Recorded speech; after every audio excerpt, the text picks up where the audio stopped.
Welcome back, Bubba's, to number 12, episode number 12 of the Tilt House Hitting Podcast. I'm Andrew, have Ben and Bebo. Isn't that weird? 12 episodes. Time's flying, boys. Yeah, It's like we just did episode 2 months.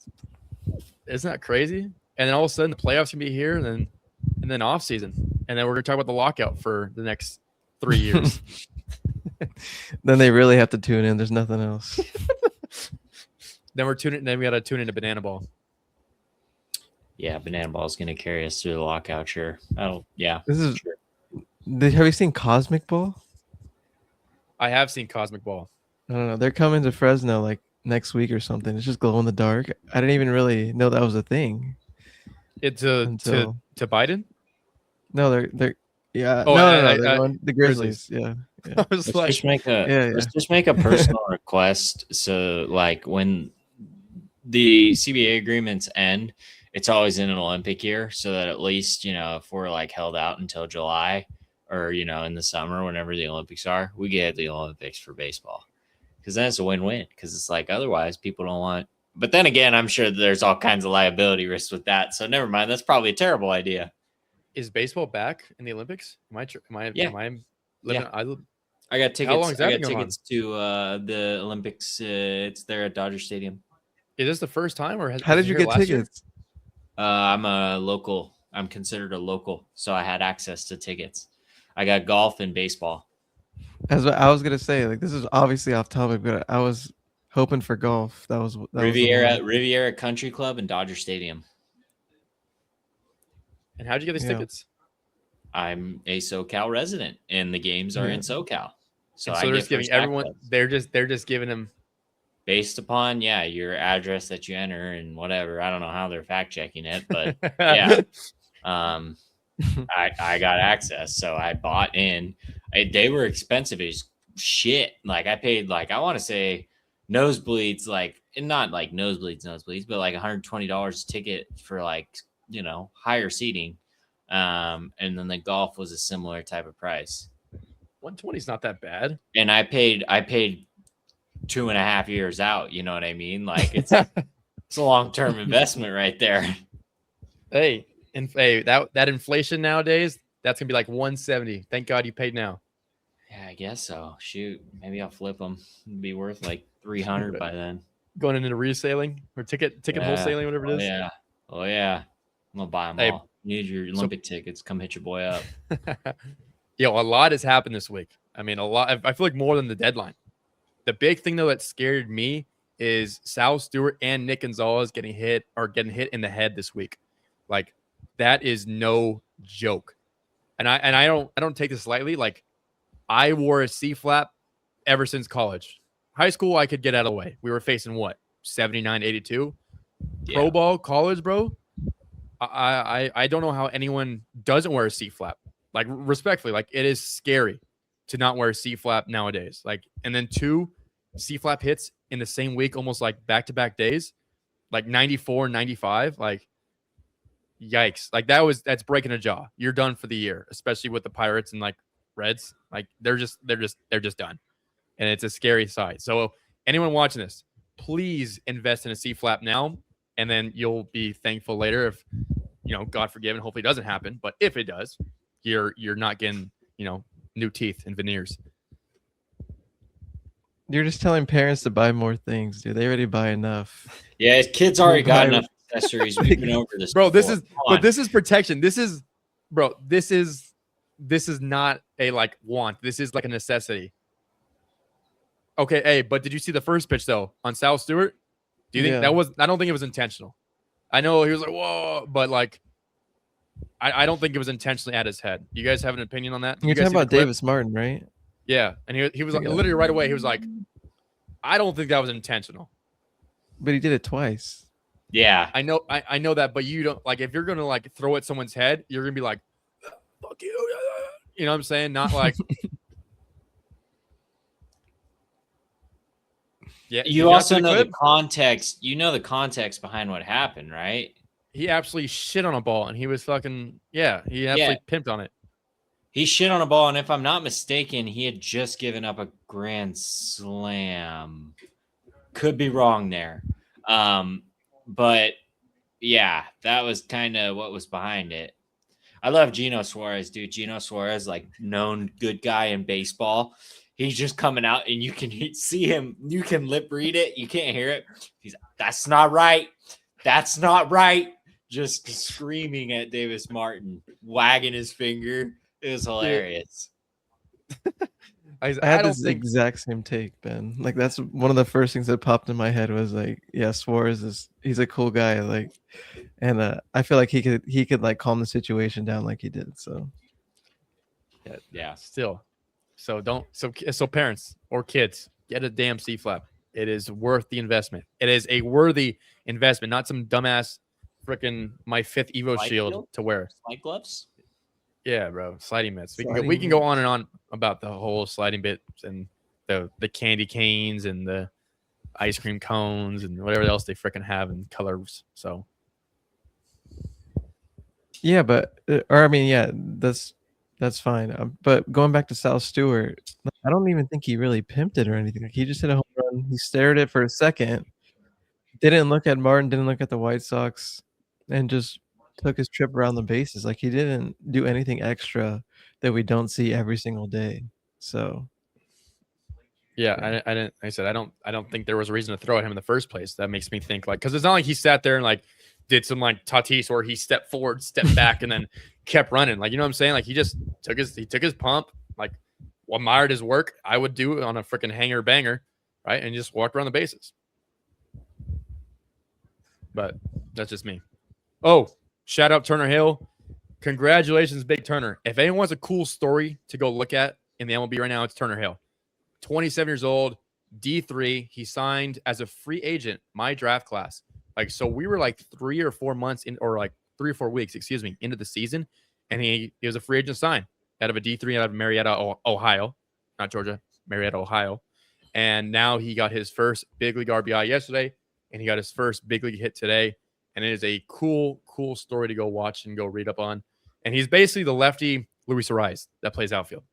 If you go look at his fan graphs. Is that what it is, Ben? Fan graphs? Or what is it? Like a Savant page. Oh, his Savant. And Ben, you're also your mic is muted, again. Ben. Sorry. Prospect Savant. There's baseball Savant and then there's prospect Savant. He is on prospect Savant. Not yet. I mean, he's on baseball Savant, but you're just going to see not qualified stats. Yeah. They're going to be like lighted out. Go get a cool story on turn. Why do you say that though? Why do you say he's Luis Arraez if we don't, not familiar? I think explain the profile. You can explain the profile better than I can. I don't have it in front of me, or I sent it to you guys beforehand. And I think his contact rate is insane. His chase rate is not high. His whiff rate is like not high. Like all the stuff you look for in a good contact guy is high. But the thing is, though, he had like some pop this year. He had like a 27-game hit streak in like sack. And I mean, a handful of those games were pumps. Let's see. I got it right here. Expected WOBA, 97th percentile. Ben, that's all you need to know. Whiff rate, 99th percentile. Contact rate, 96th percentile. K rate, 99th percentile.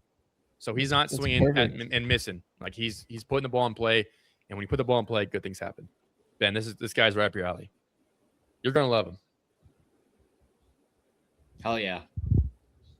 All of a sudden, Drew Gilbert's the best Giants baseball player right now, by the way. I don't know if you guys knew that. I don't know how that happened or what's going on there, but that's a real thing. He bangs. I've always thought he's a good hitter. I've always liked him ever since he got drafted.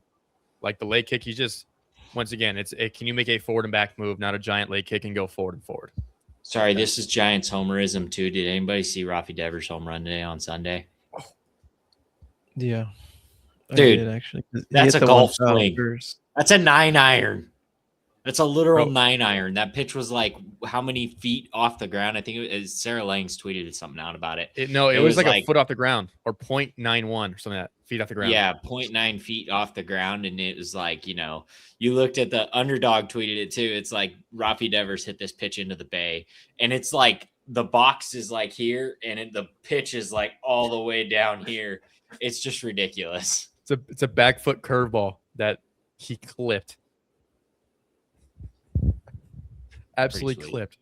Hey, the Giants are finding their groove at the right time. All right, Marsh, here, I'll give you flowers. We did the Giants thing. No, the Giants suck. Padres are playing The right baseball. They're time playing for well what? right now. They're playing well. They got beat 13-7, Andrew. What are you talking about? Hey, do you see my background? Do you see what's going on in the What's your background? Of course point? Marshall, just take the flowers. Padres are playing well. Good job, dude. Yeah, they started to turn it around after I saw them in person a few weeks ago. What was that?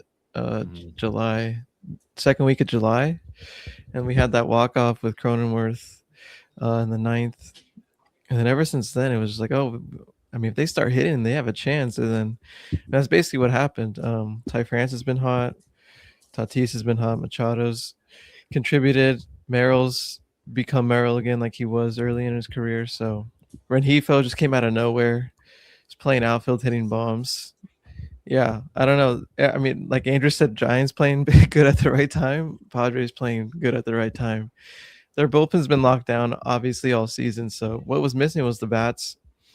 And, maybe it's as simple as if Tatis is playing like an all-star and like an MVP. If he's up to that caliber, then the team's obviously gonna reflect that and go as far as he takes them. So that's what he's been doing with the last like 50 or 60 games. Question. Genuinely curious. Do you think the Padres could catch the Dodgers? Like, I know that sounds heinous. They're 7 games back. The Dodgers are playing terrible right now. I guess they're only 5-5 in their last 10. Padres are 8-2. Also, the Diamondbacks are only a game behind the Padres. Like, Diamondbacks are still there too. They're 8 games back of the Dodgers, I guess. But I don't think it's out of the realm of possibility given how the Dodgers are playing. And granted, I know that they got Snell back and they got Skubal now, so it's pretty much rolling out. Skubal, Glasnow is going to be back soon, so it's Skubal, Yamamoto, Sasaki. Did I say Snell? And I don't know who else. You didn't even say Glasnow, but yeah. Yeah, Glasnow's on his way back. Sheehan's in the minors. He threw like a 2-hit, 7-inning, 1-hit. I don't even know what the hell, but it was hella good. They're just a wagon machine. But that's, yeah. Edwin Diaz stuff is crazy, though. Oh, man. Yeah. I mean, it's exciting to watch. It does make for entertaining baseball. Yeah, that's for sure. Yeah, I mean, to your question though, I don't think they can. Maybe they get within a game, or maybe they get within like 2 or 3 games if they get lucky at the end of the year. But I mean, I think the main concern is just to get in, because 2 out of the 3 are going to get in between the Phillies, Padres, and Diamondbacks. So just be one of those 2 and sneak your way in. And I mean, a lot of the talk has been of the wild card teams or even the divisional winners, like who can scare the Dodgers in the postseason, and people continue to mention the Padres. So, but everyone's saying like obviously they got to get in first. So, just get in. Who cares about the division, dude? But look, Marsh, let me get you excited here for a second and just feed this narrative to you. The Padres schedule the rest of the way out at Mets versus Twins versus Pirates at the Rays. That's kind of tough. At Reds versus Yankees versus Nationals at Giants, cakewalk. At Rockies for 4, cakewalk. Versus the Marlins, and then to finish out the year, the last two series of the season at the Dodgers versus the Diamondbacks. Close it out. So the Padres got it all in front of them. Just saying. And I do not like beating the Padres drum, but it's there. I'd rather beat the Padres drum than the Dodgers drum. Yeah. Okay. I'd agree. Yeah.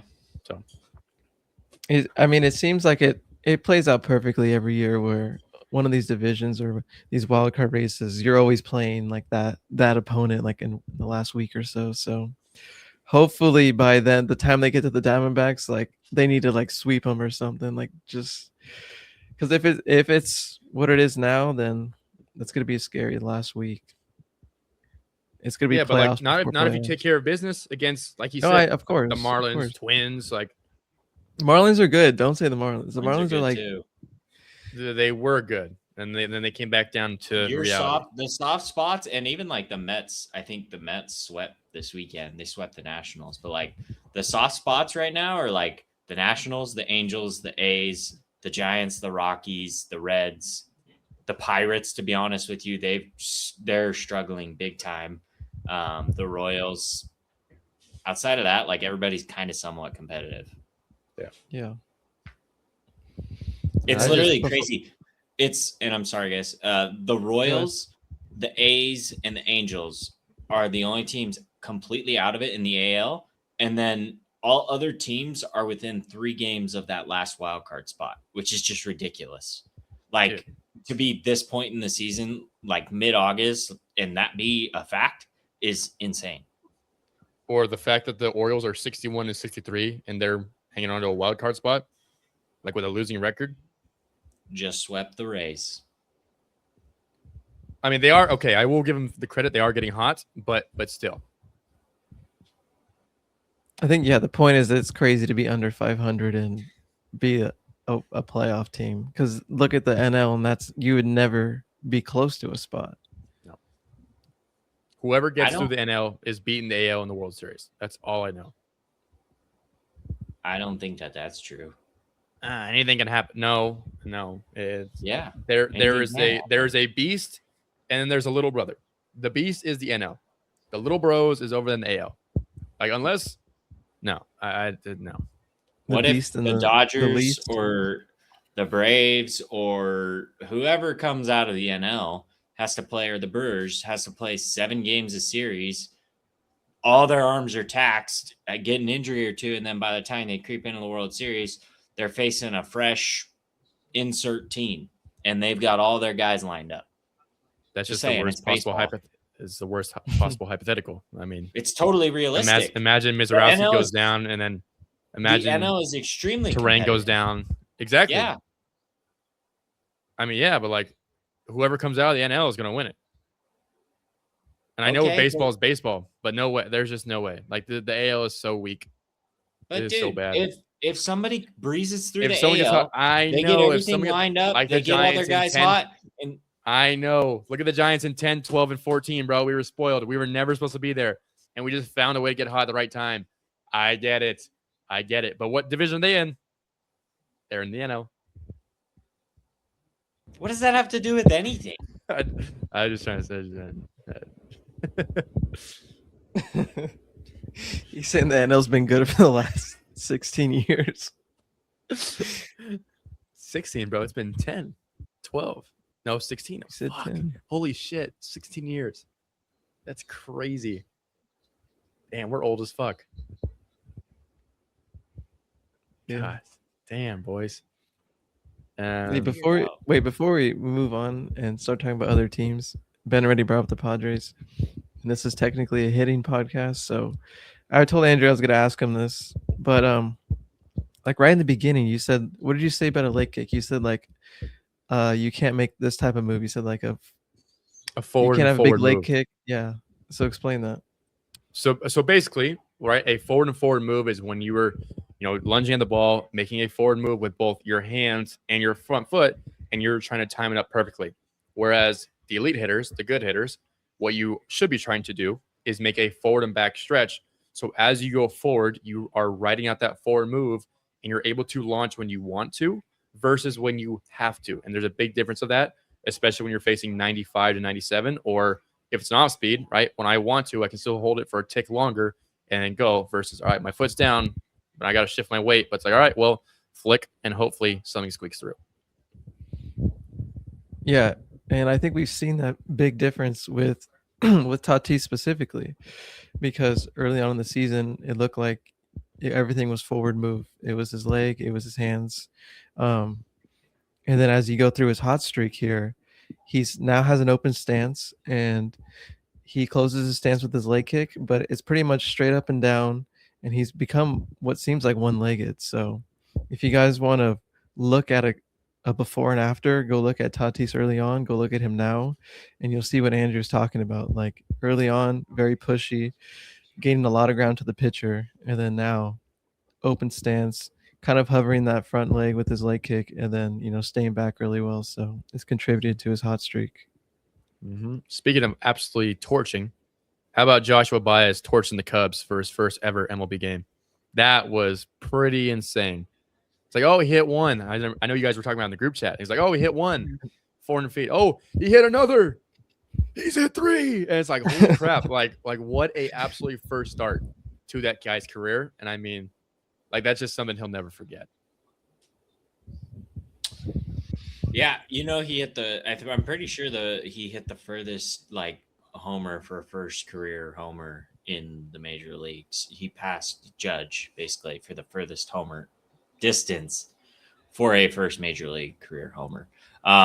But also counterpoint here. Baseball's a humbling, hard game. He followed it up with an 0 for 5 with, I'm pretty sure, 3 strikeouts today.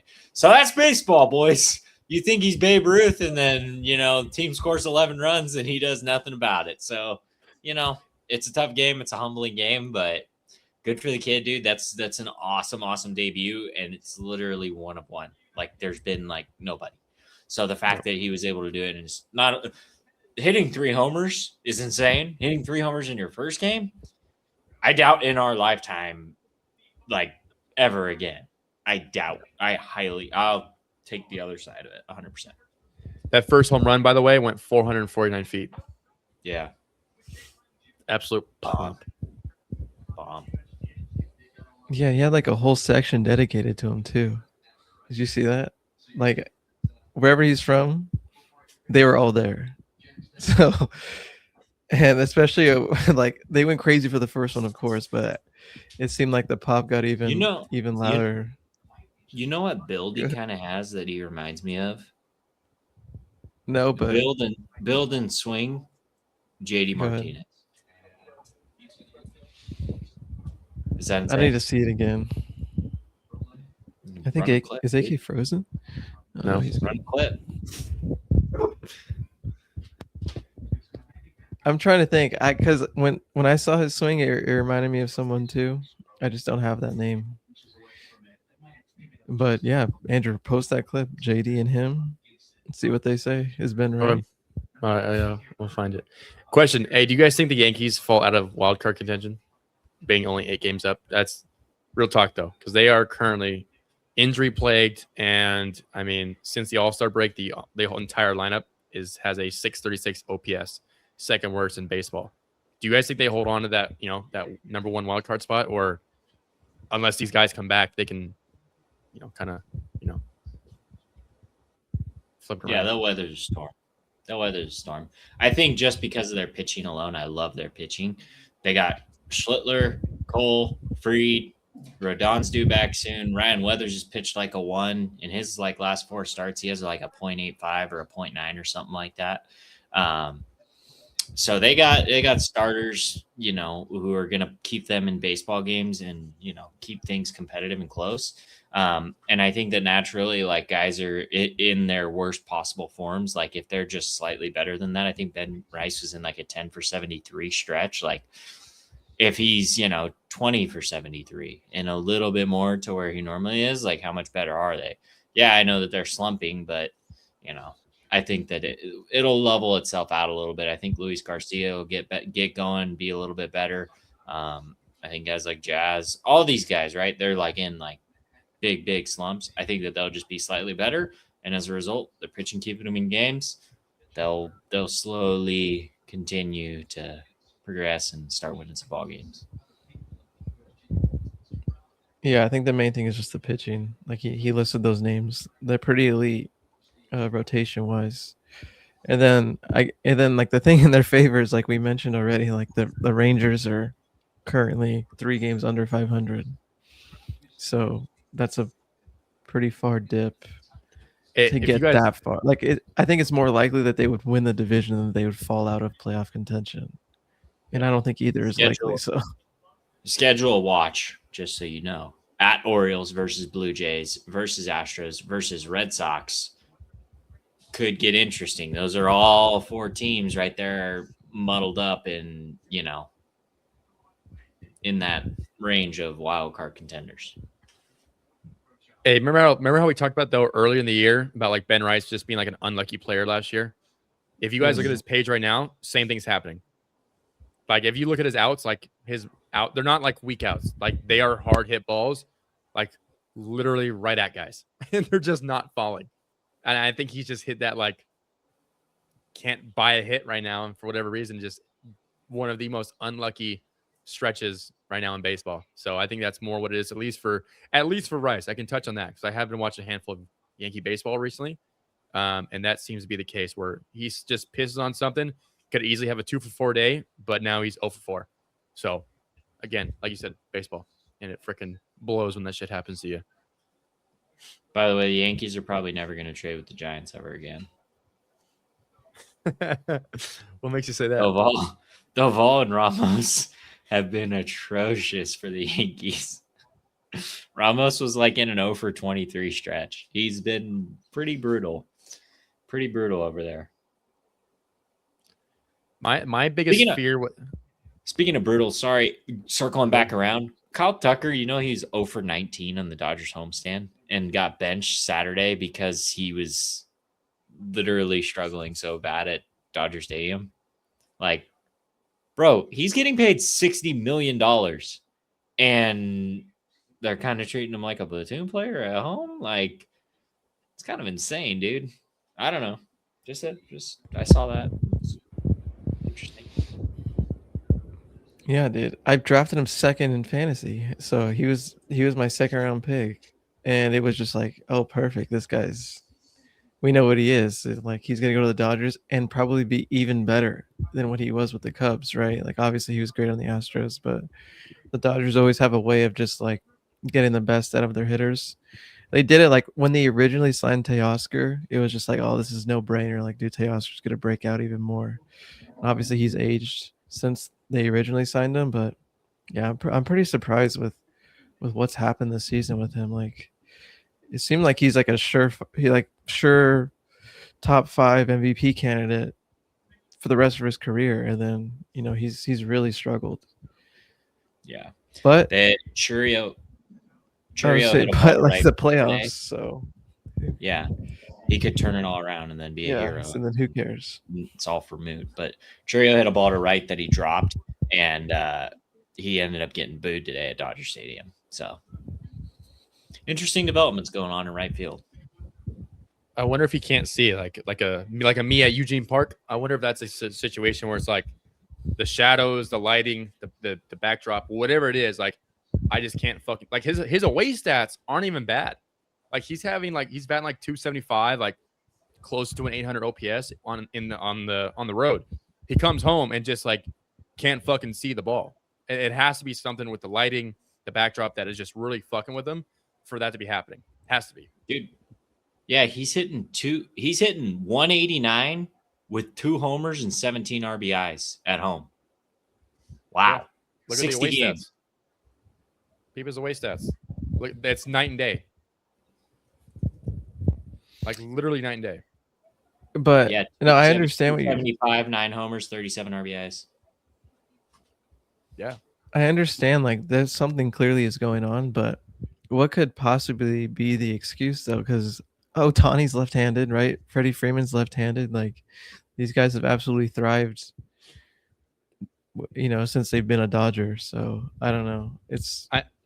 To touch on that, I mean, like I check my stats in Eugene. I batted 400 on the road, like 380 or whatever it was, and like 120 at home.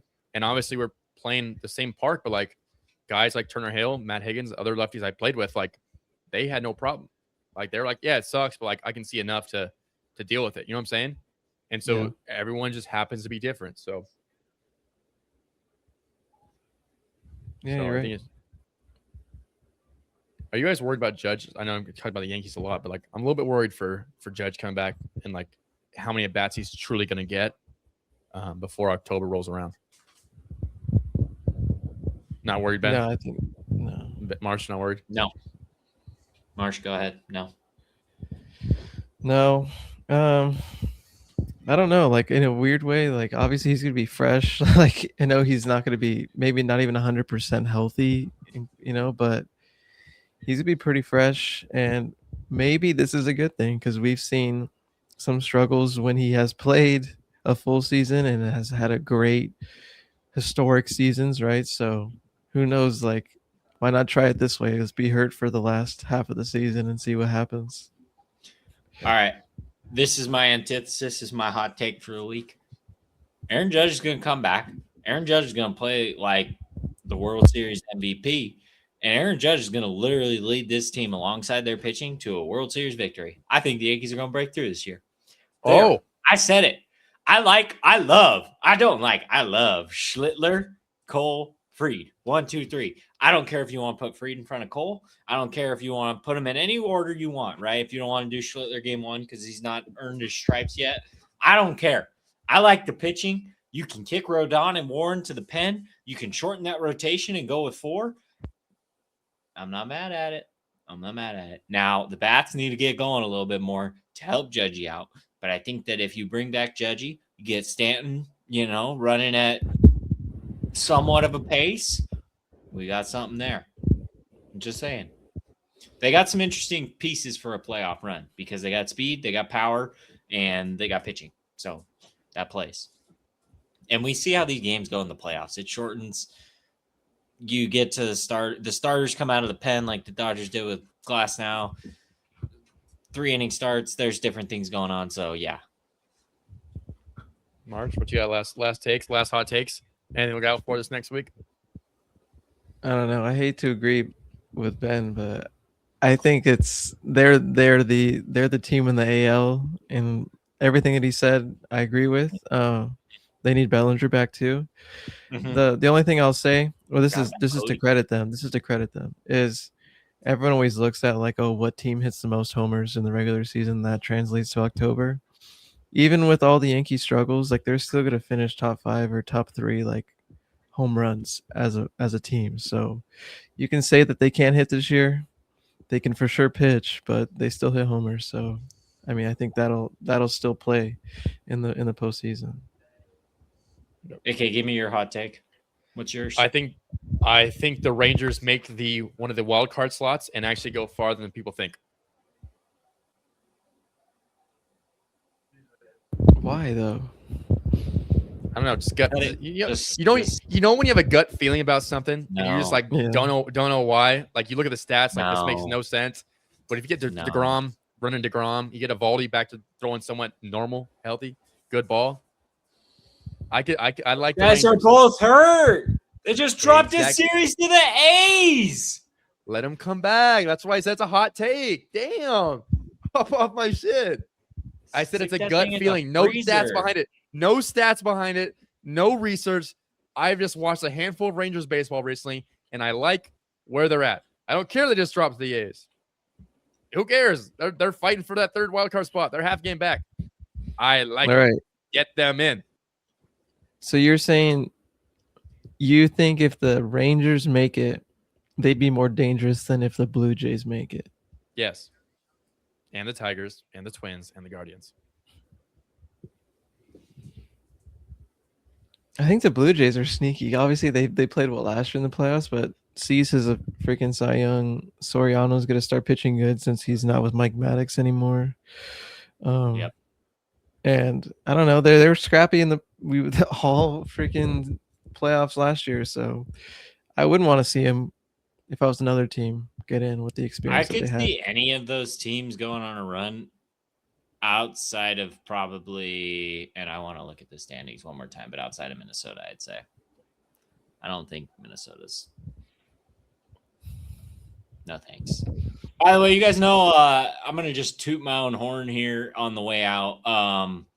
The Chicago White Sox are 5.5 up in the division after sweeping the Detroit Tigers this weekend. Hell yeah. Just saying. That was a big series. Huge. Big series. Huge. Short and sweet pod this week, boys. Thank you everyone for tuning in. Until next week, later, Bubbles.